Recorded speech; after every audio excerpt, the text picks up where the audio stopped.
Good morning. This is Jeff Heiser of Success and Intentional Lifestyle. I'm here for good news exclusively on TNR with Dick Baumbach. And how are you, Mr. Baumbach?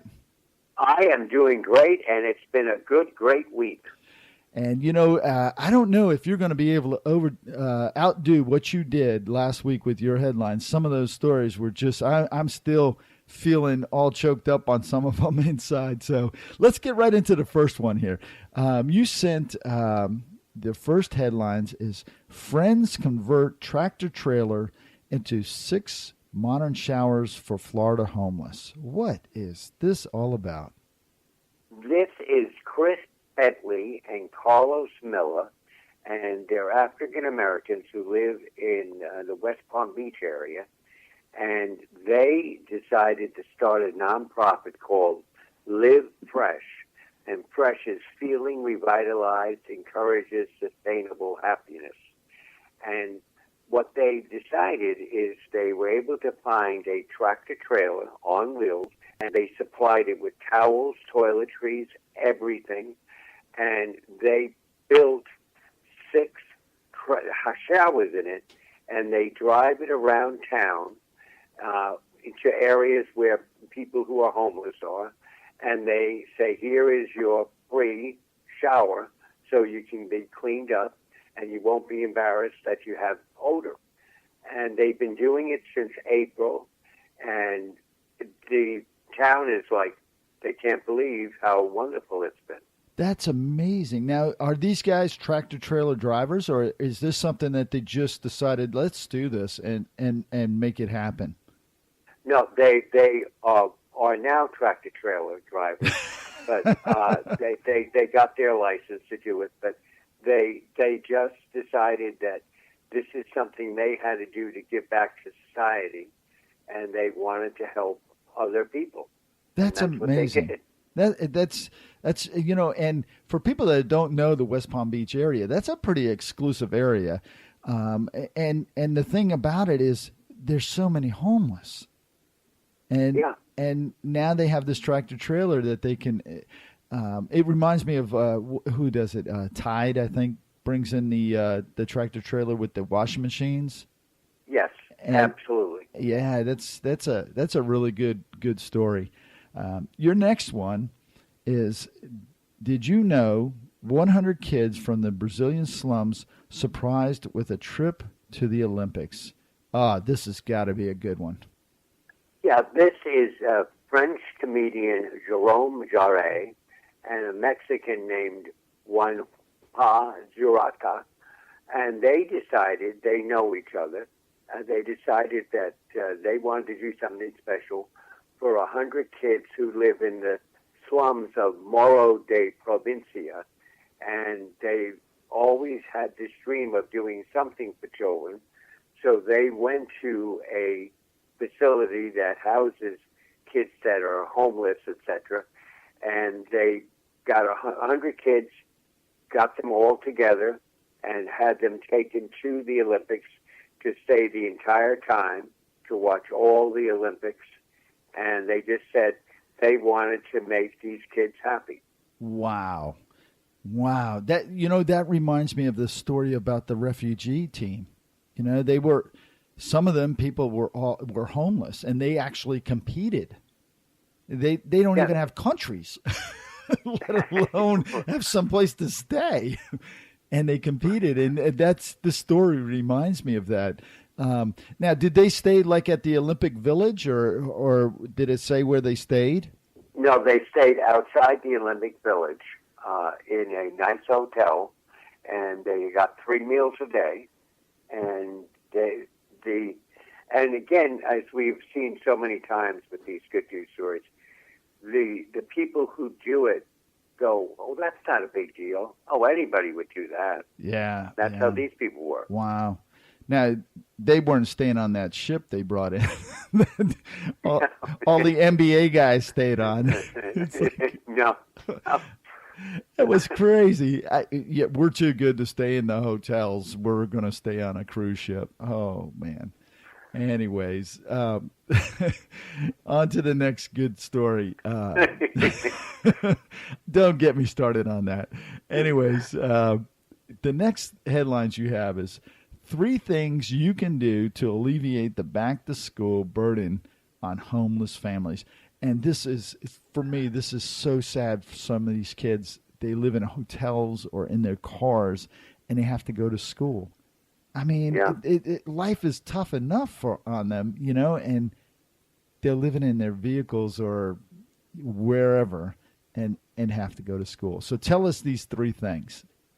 Well, this had actually came up with a guy named Nick Lowinger, and Nick said that he just had always wanted to help kids that were disadvantaged, and so he founded a group that is called Souls, and it's SOLES, and it's giving souls to the homeless. Got to have souls. And so what he did is his group has now donated over 51,000 shoes to homeless children in all 50 states. Wow. And so for this school year, he said, okay, here are the 3 things that people can do. And these are the listeners, if they want to, they can do this. Donate gift cards to homeless shelters so homeless families can purchase clothing and school supplies. Wow, that's something that I've never thought about. You normally give them money, but gift cards, that's a pretty cool idea. Yeah, and so, but they're designed just for, getting school supplies. Right. And then another one is the second idea is become a mentor, a peer mentor, or a tutor. And in that case, it's if you're like a teenager, maybe you could mentor somebody who has got a very tough upbringing and say, okay, you can make if they're in school, but like you said, they're living out of their car. Right. And just be mentor to them. And then the third thing is donate new footwear to Gotta Have Souls. And what they do is people donate shoes to them. They're brand new, and it's like $15 a pair of shoes for a pair of sneakers, or $25 for teenage sneakers.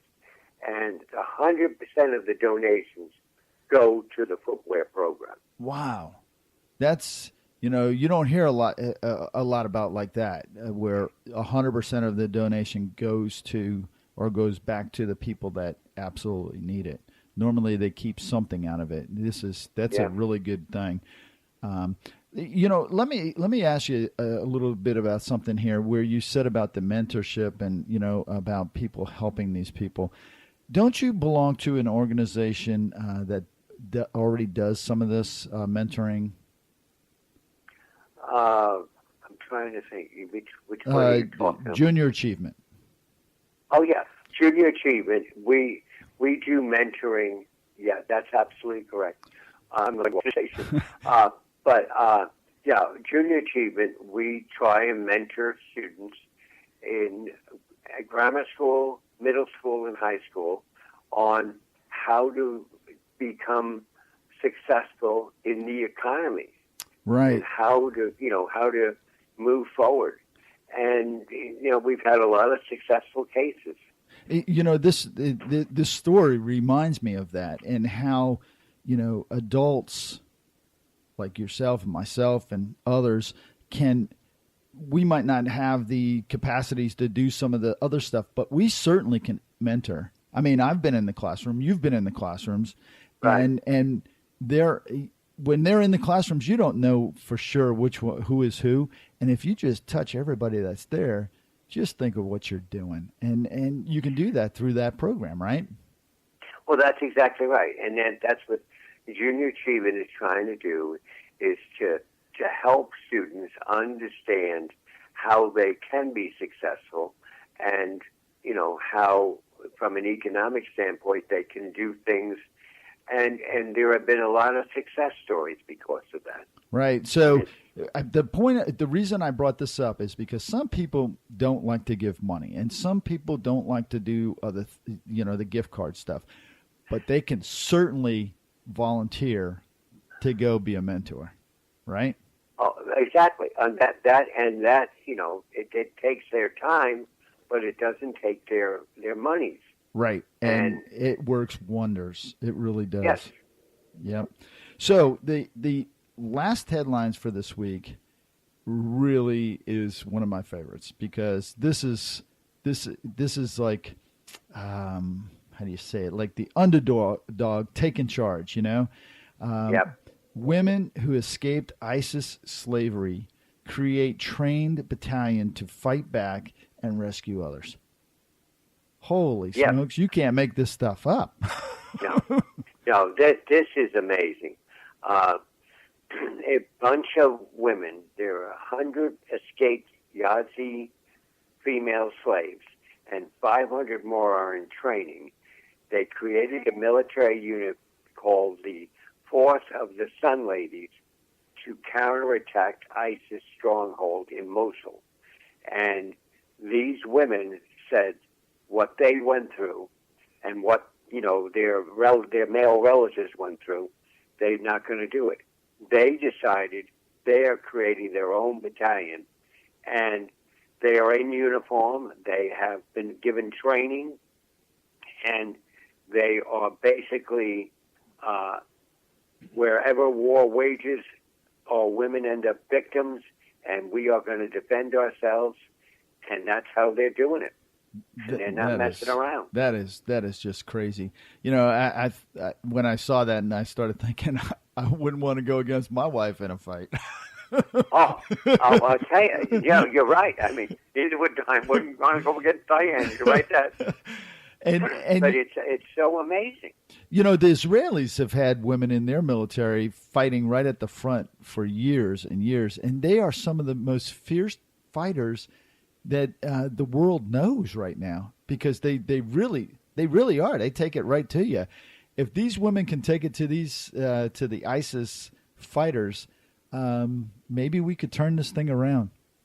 Yep, I know. I mean, and the women are so focused and committed on doing it and making it happen. Yeah.